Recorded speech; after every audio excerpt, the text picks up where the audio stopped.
I met Mother Teresa when I was just a little girl. We used to go and collect a bag of clothes or a packet of biscuits and, bring the clothes home and wear those huge knickers, which used to start at our waists and end at our ankles. These knickers that grannies, just send from Western countries.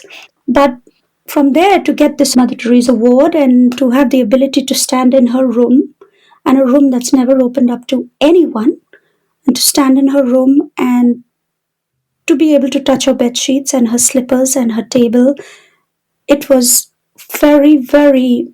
It's a time I will never forget. And they allowed me to put the Indian flag on her tomb, and all of that, which was very, very, very special to me. But there are women like that who have made a great impression on me, and so has Dolly Parton.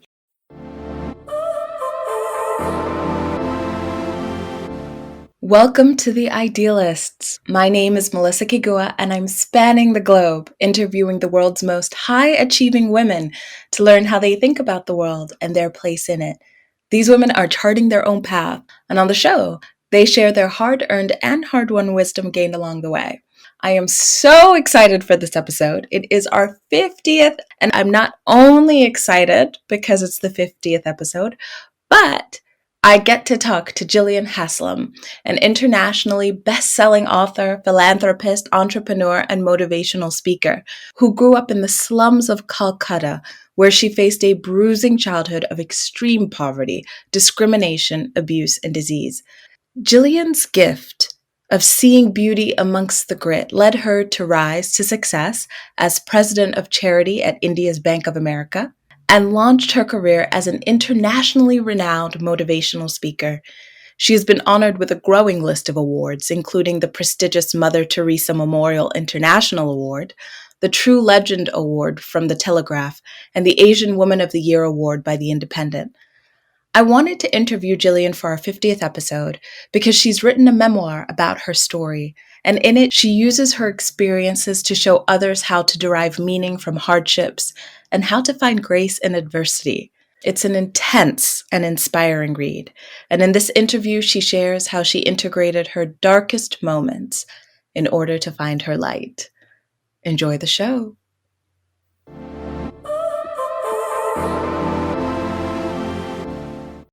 I want people to understand that it is very, very hard to make it and to fight through adversity. 1% of people overcome adversity, right? And that's because it is so hard. Most of the people just don't get through. But people like us who manage to get through against all odds, I've come through some incredibly difficult times, and I grew up, in a place where there are just, hundreds, thousands, maybe even, close to 1 million people who live and have grown up in abject poverty. Girls grew up with so many problems: rejection, poverty, rape, destitution, death, cruelty, and I can tick mark all those boxes for myself. But my reason for writing the book is I want this book to reach the hands of every little girl and boy who are going through these issues, and to understand that it is possible to make it through, obviously, if you try hard enough. But then, on the other side, we need enough people to help them through. Success is not just, the act of making it through to the other side, but actually trying to reach back and to take others with you. And I love Zig Ziglar, a great motivational speaker, who said, it's only when you help others to get all that they want, which is when you will get all that you want. And I think I believe in that. So I want us to dig into your childhood more. There were so many passages in I'm if I'm just completely honest, Jillian, the book took me longer than it usually would take me to read a book because I had to keep putting it down and just I know. Feel, I know. It's devastating. Yes. The life you lived, the experiences you had, the things that no child should experience. And so I want us to dig into your childhood. I'd say maybe the first half of the book is really you just in detail telling us experiences you had. And the thing that kept coming up was, calamity after calamity. That's how it felt. And the calamities were because of the calamities, right? So I'm thinking of a very Yeah. specific scene in the book where your mother had left you and your sister Vanessa with a woman named Mrs. Green.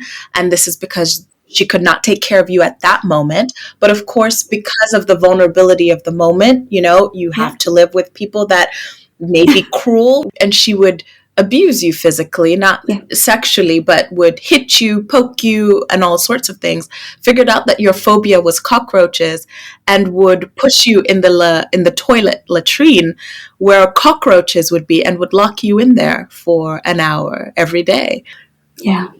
I mean, so it's the calamity of poverty, and then it's the calamity of individuals and what we do to the vulnerable, and it's the Yeah. calamity of not having health care and becoming sick. And so lead us through your childhood. Take us back even before Dum Dum, and kind of take our listeners in to understand what was life for Jillian like. Yeah.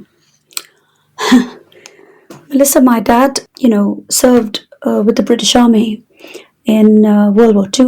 In 1947, India got her independence. But my dad's parents were both British on both sides, and my mom's parents were both British again on both sides. So their parents were born here in the UK, and they were born in India at the time of the British Raj. And they met there.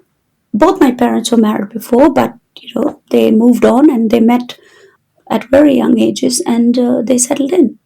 But in 1947, India got her independence, and slowly after that, they lost everything: home, house, jobs, every single thing. And life became virtually impossible. The British were given 1 year in which to leave the country and come back. My dad's sister took all her kids and came back to this country. But my dad loved India. It was where he was born, it's what he knew. And he decided, no, I wish to stay. But like him, hundreds of other families decided to do the same. They took the same decision. But it was a decision that changed our lives forever. So we were reduced to nothing. My dad, unfortunately, because of traveling to Iraq, Iran, and all other countries, really helping and fighting, he obviously does things to people, as you well know, Melissa. So he got one cardiac arrest after the other. He was struggling after that. There was no way that he could come back to Britain because the year had already lapsed. And so my parents were reduced to hardly anything. My parents lost 4 little ones, twins, a brother and a sister, Kimberly and Alan, and 2 little sisters, Minnie and Carol, all before the ages of 6 months, to abject poverty and malnutrition, etc. And then my elder sister came along, I came along, and my younger sister, who is Vanessa and me in the book. And then it was like they took one of us and left one of us and took one of us and left one of us. And that's how I grew up. And when my father, again, as you've read the story in Dum Dum, we got an opportunity to start a small school, to teach the village children English. My parents were delighted. It was a ramshackle house. You've seen the pictures in the book. But unfortunately, there was a kidnap arranged for my elder sister, who's fair, blonde, blue eyes, that kind of thing. And so my parents had to leave home and house. And just in the clothes we stood in, we never had anything in any case. We never had much. But still, whatever little belongings we had to leave it all behind and come back to the city of Calcutta, where my father got a stroke on the train. He almost stepped onto a live rail, and my mother managed to save him. It was devastating for all of us, that journey, and I shall never forget it. And then she took him and put him into the place she knew best, which was the Salvation Army, where they looked after, ex-servicemen. They still do to this day. And my mother took us to live under this flight of stairs, who she thought that these two ladies were people she knew, people she trusted, people who would love us. But at first, they put us out in the lane near, a meter box, which was the wires were hanging from everywhere. But then people told us that we were in the way and that we should move out of the way because they couldn't go up and down. So then she told us we could live under the flight of stairs, which you've seen in the book. And it was terrible. Just 2 or 3 feet away, people washed their clothes, bathed their children, went to the toilet, and they did everything. It was a proper communal area. And we stayed on a plastic sheet and a little, patchwork quilt just close by. And my mother, no matter what she did for these ladies, they still beat her, they still hurt her. And she was a very, very good English teacher, but they just fell on very hard times. And because myself and my little sister got very ill living in those conditions, because my mother used to be out all day, she used to bring back in a little carrier one roti, like a naan bread, one little piece or two little pieces of meat from a local restaurant, and tell us that her friends had fed her so much that she was bursting and she couldn't eat anymore. And so we should eat it. And we were like piranhas, we just finished it all. But we got very, very ill in those conditions, and my mother was getting ill too. And she put us with this lady to stay, and my little sister Vanessa again is very fair, blonde, very sweet, and always very mischievous. This lady took to her and unfortunately didn't take to me.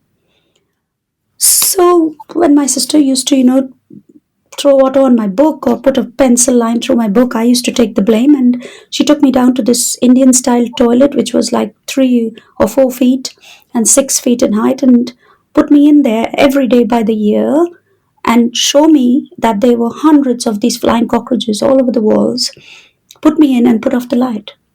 And I lost my confidence, I lost myself. I didn't know whether I was even alive anymore. I couldn't breathe, I couldn't talk, and I only remember my sister Vanessa standing outside saying, "Julu, that's my pet name.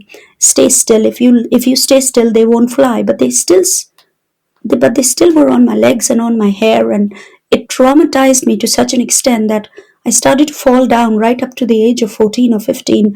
I fell down everywhere I went. I was alive, but not alive, if you know what I mean, Melissa.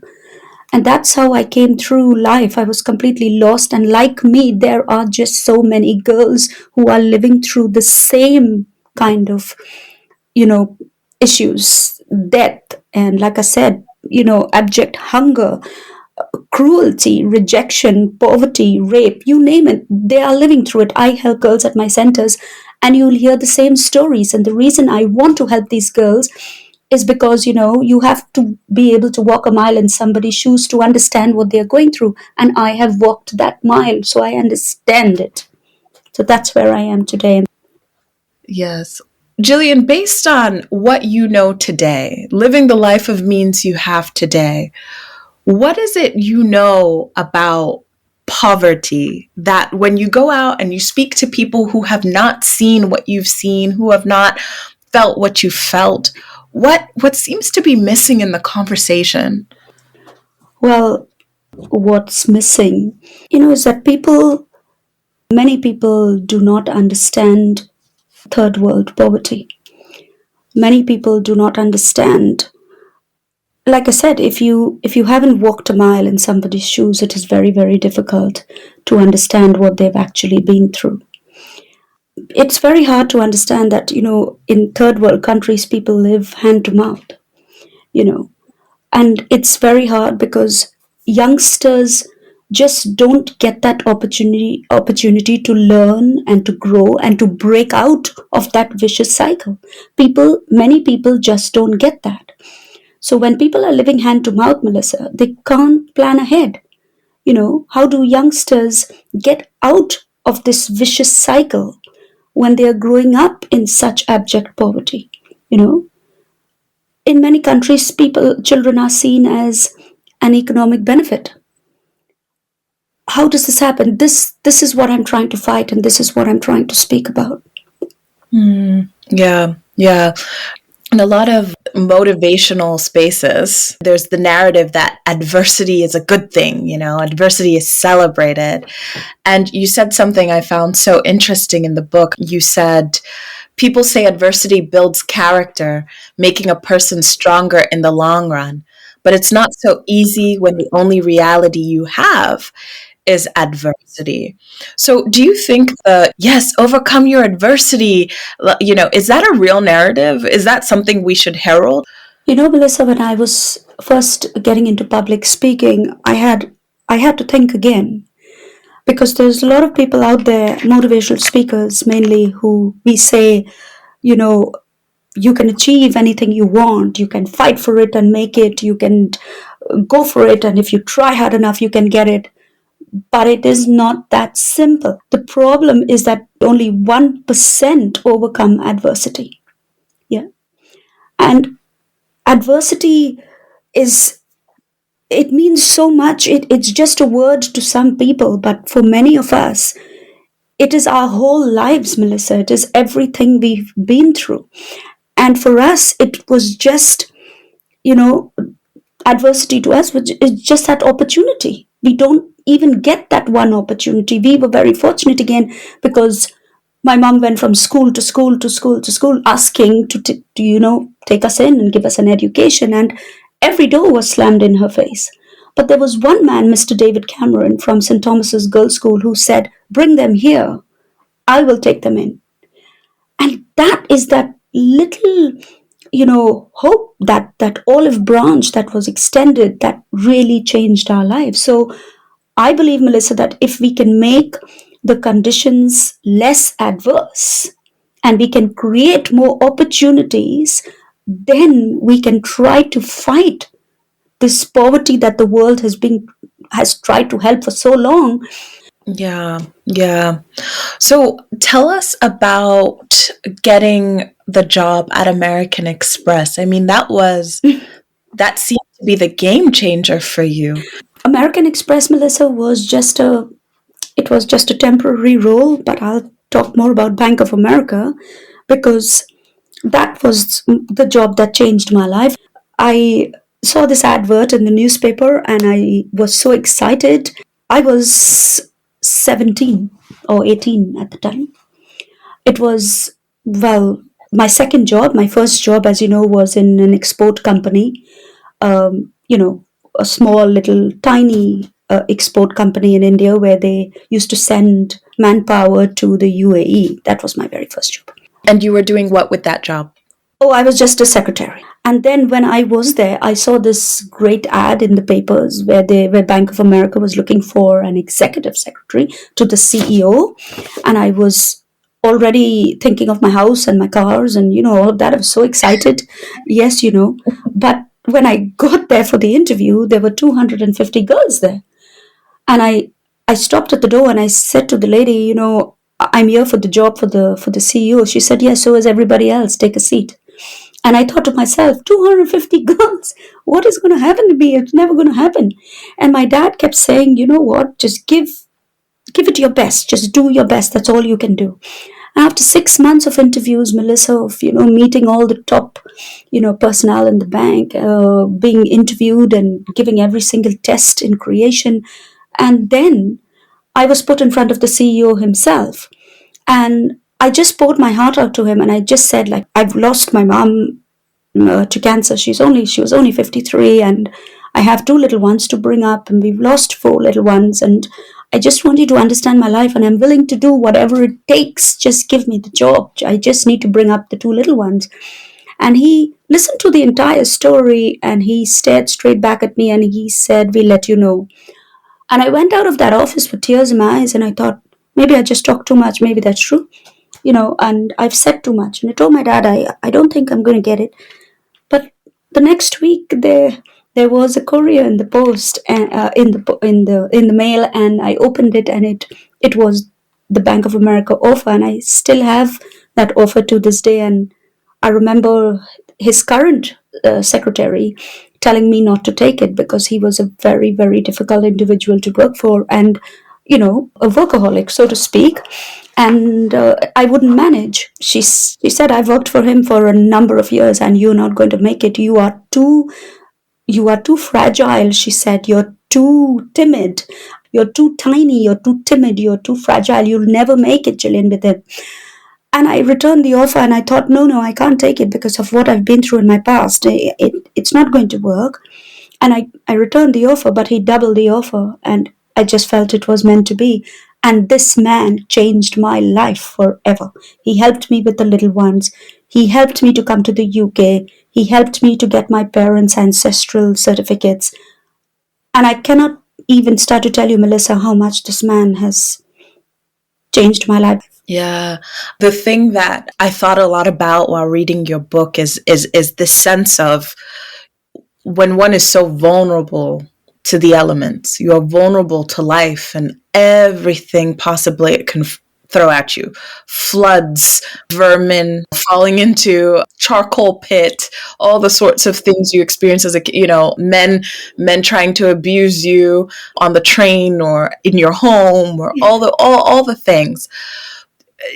It is just happenstance. You really see how it's just luck that positions one to be with someone who is kind and or who sees you and sees your potential and invests in you, versus being placed with somebody who wants to destroy your light and your spirit. And I mean, you experienced every single type of person within the spectrum. But, we hear stories about how, to make it out of poverty, to make it out, if you make it out, it is usually because of a person and its community and its individuals and it's what we do with each other that makes all the difference. And that was a resounding through line throughout your book, that it is people, it's individuals. They're, yes, it's individuals that created a lot of cruelty and a lot of trauma, but it was individuals that also fostered kindness and generosity and allowed you to survive. Absolutely, Melissa, you are 100% correct. It is individuals. I chair, I'm grateful today, I chair very many women's conferences, very many. And sometimes we talk about men and, what happens in the workplace and how men are more powerful and how men don't help. But I never fail to stand up and say that the people who have helped me have majority been men, you know. So we can't paint everyone with the same brush. We have got to understand that at the end of the day, it is down to people, men and women. Women have been incredibly kind to me in my banking career, and so have men. So I think it is important to give credit where credit is due. And when it comes back to these girls, I like to help, and I know in all my 23 years in banking, we've helped women, who have come in as, young apprentices and, absolute freshers, and we've helped women climb the ladder, and I have been helped, and so on and so forth. But what I do see, Melissa, is that there is a great number of women who are at the very foot of the ladder who are not really being helped. And those are my target market. That is my niche market. I wish to reach out to them because they are girls just like me. And I do not wish to just reach out to them and inspire them and all of that. I wish to actually give them a great career that somebody helped me to get. I wish to help them to get to a place where they will be so excited that they've reached in the same way that I am. And the first thing I do there is to help them to find their confidence. Some of these girls come in, Melissa, and they don't even raise their heads. They are so insecure. They can't even talk. They just have so much bottled up inside them. It is very, very, very sad. And that's the first thing I do, is to help them to find their confidence. You know, I could send you pictures of girls who can't even speak a word, and yet today they are going into girls of 100 and 150 and 200 and giving talks. This is how confident they have become, because I helped them to find their purpose and to find their confidence. And then I tell them, find a cause and start to speak about it, because you all are people who have some of the most incredible stories. And that's what I try to do. I try to target those girls. Yeah, yeah. I want to talk about your transition into philanthropy and all of that. And it's an interesting story too. I want to read an excerpt. Because I took out excerpts of parts that really just spoke to me so deeply. There was a lot, When I was reading your book, I would stop a lot and I would share a lot with my mom. I tell her story quite a bit. She fled Uganda during Idi Amin's regime. And so there were some parts in the book that really resonated to the story of my mother, my family, my lineage, and the things that we've experienced. And then there were things that were just particular to growing up in Calcutta and the slums in India that were specific to you. And so it generated a lot of very heartfelt conversations between us. Yes. But there was a passage that really spoke to me. And this is where, you're the executive assistant to the CEO of India's Bank of America. You are, should I say that you are absolutely crushing it? Like, he is so impressed by you. You are, you're taking the responsibility. You're working as hard as he is. Sometimes he's calling you 3 a.m. and telling you, come on, let's go to work. And you're like, okay, let's go. But then you said, there's this passage, and I want to quote from it. You would sit at your desk, and yes, you're doing the bank work, but then you said, I was consumed by the singular desire to make a difference, to stop the brutality and barbarism. Maybe it was recalling an old woman in threadbare clothes, huddling under stairs alone with no one to love her, her eyes sad. Were they sad out of emotion or hunger? These images burnt into my memory were powerful and self-sustaining. I carried them with me constantly. They didn't torment me more than they were flashes to make sure I never lost sight of a world more commanding and real than the one I inhabited during business hours. They had become the keepers of my conscience. Seeing children in squalor, begging for something to eat to survive another day, with no place to call home other than the streets, broke my heart. The same for so many elders whose families had simply abandoned them, leaving them to die in disgrace, humiliation, and neglect. I often cried once I got home. The rampant devastation inflamed my spirit and rocked my soul. Walking through the streets, I'd look around in bewilderment, not understanding how everyone could go about their business as usual, with so much suffering enveloping them and screaming for attention. It wasn't as if the poverty, sickness, disability, and approaching death were random. They were everywhere. How does one become numb to it? What is the internal mechanism that allows a person to shut what their eyes see, snuff out what their nose smells, and ignore what their soul reflects? How could people walk past the poor and destitute and not so much as bat an eyelid? Whew.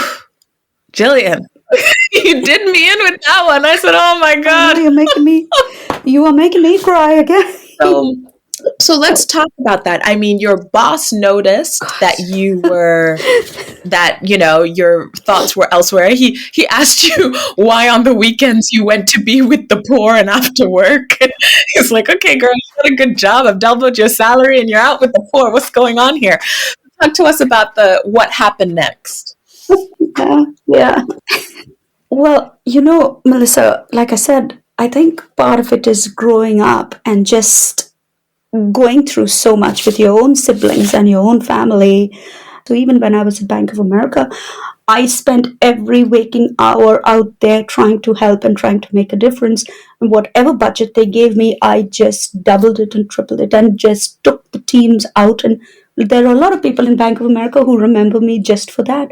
And because I did that, he made me the president of Charity and Diversity. I was flown to San Francisco, and of course, I picked up the Service Excellence Award and the Bank of America Star Award, and you name all the awards, but it never meant anything to me. What meant everything to me was trying to get through and trying to help these people. That's everything I really ever wanted to do.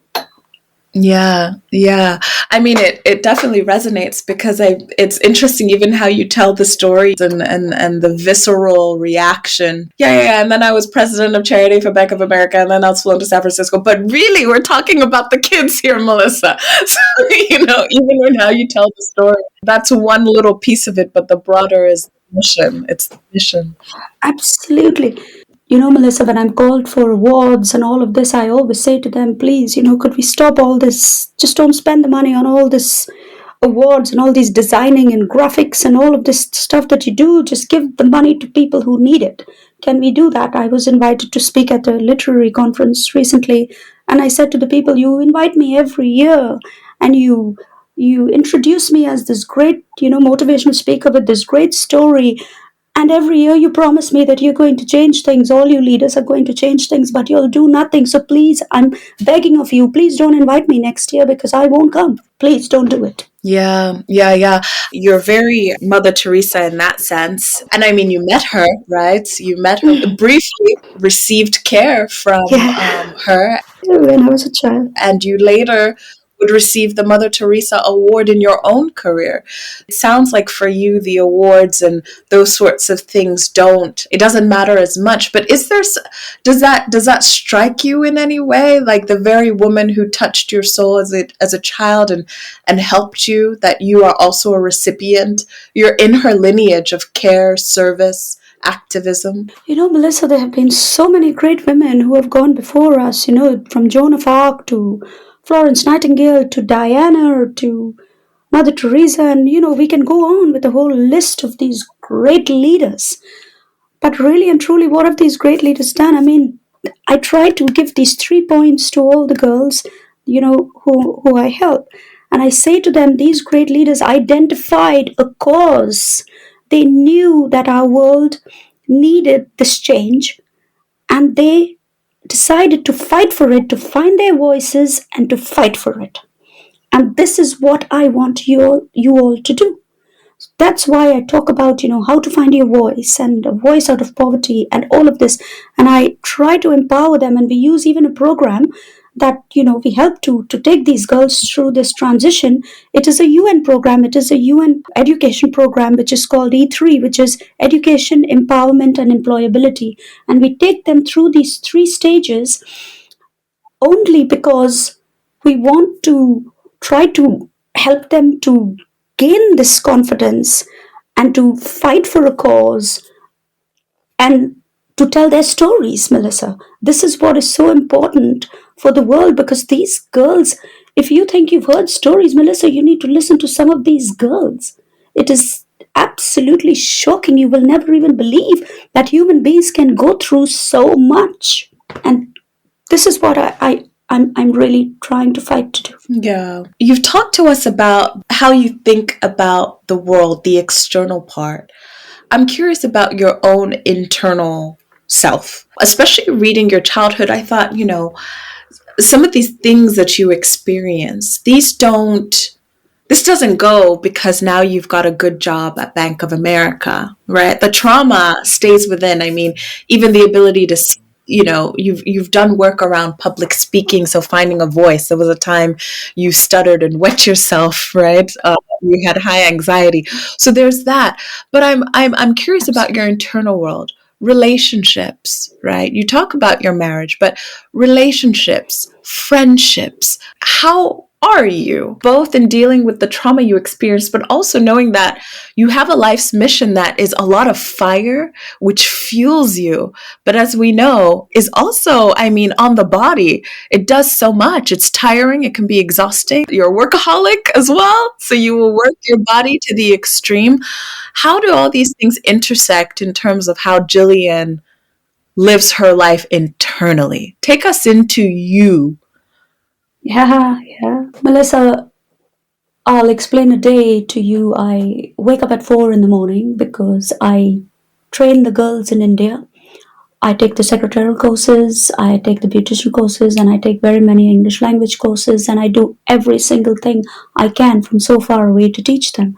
Because 4 o'clock in the morning is about 9:30 or 10:30 over there already, and their classes have started.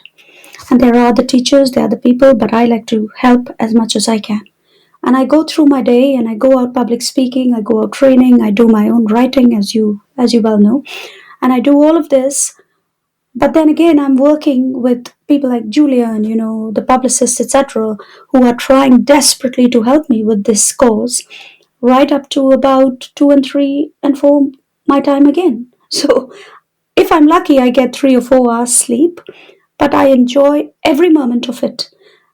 And sometimes it's important that you sit together and you ask yourself some very serious questions. And the questions are, I read in a great book of, what is God trying to give the world through you? God is trying to give the world something through all of us. All of us are here with a purpose. And if you can answer that question, then you will understand that you will have a purpose. So while I was sitting at RBS when I was working towards the end of my banking career, I sat there and I could have stayed there, Melissa, till I was a ripe old lady. They all loved me and I was, happy. But there was a calling. There was a calling every day of my life that, Jillian, you're not supposed to be doing this. You are being called. Answer that call. And I didn't know what happened, Melissa. I never ever wanted to be an author. I didn't want to be, a speaker. I had no, anyway, my sisters still tell me, please tell me you're anything but not a speaker, because, I kept falling down and I was scared of my own shadow. And they even have not come to terms with how much I've had to fight and why I am fighting for this cause. But one fine day, I just found my laptop in my hands and I was just writing this book. I do not know how it came about and I do not know why. All I can tell you is that it's meant to be. That's how it happened. And from then on, it just took on a life of its own. And like I said, I met Mother Teresa when I was just a little girl. Used to go and collect a bag of clothes or a packet of biscuits and, bring the clothes home and wear those huge knickers, which used to start at our waists and end at our ankles. These knickers that grannies, just sent from Western countries. And we used to parade the whole area Yeah. with these knickers because we never had knickers. And my dad used to see us and say, "Get inside," because he didn't want us to roam around with those big knickers, right? But obviously, there are so many men in the area. Yeah. But from there to get this award and to have the ability to stand in her room, and a room that's never opened up to anyone, and to stand in her room and to be able to touch her bed sheets and her slippers and her table, it was very, very.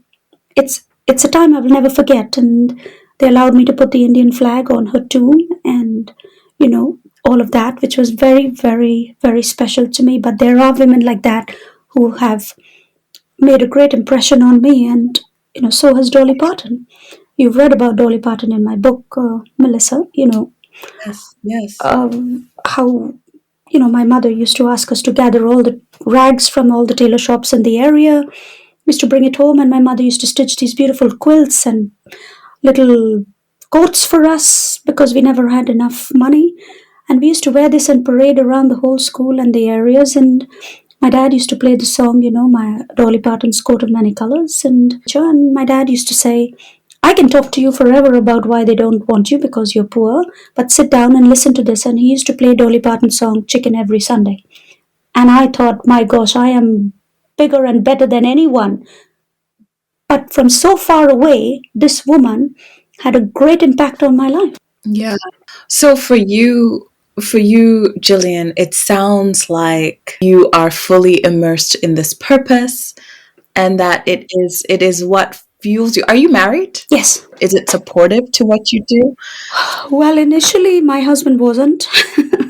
He, they see things very differently. He didn't see, charity work as a career. He didn't see. He, of course, I still do my trainings and my speaking and everything, but he just believed that you can't change world poverty. So what the hell are you trying for? But I honestly believe, Melissa, that a person's level of resilience defines who succeeds and who fails. And I don't think he can top me when it comes to resilience. So, yes, I won the war. I didn't mind losing all the battles because I knew I had to win this war, and win this war I will. Wow. Well, I appreciate your work and I appreciate your zeal and I appreciate your force for change because I deeply, deeply respect it. I think we Thank need you. forces of nature in the world who champion those coming from circumstances, as has been discussed. I have one question that I'll ask you, and I think that we've heard it in different variations through the interview, but it's the question I always ask at the end of the podcast. What is your audacious vision for the future, Jillian? What do you hope your legacy leaves us with as a society and as a culture? What a great question, Melissa. I think if I were to leave you with three great points, I would say we always need to remember that in great journeys begin with small steps, and we've got to try to take those small steps if we want to change things and leave lasting legacies behind. And to the people whose lives I really want to change, I would say we should never ever feel fearful of asking for help, because I asked for help everywhere I went. Even to the banking CEOs, I said, will you mentor me? No matter where I went, I asked for help.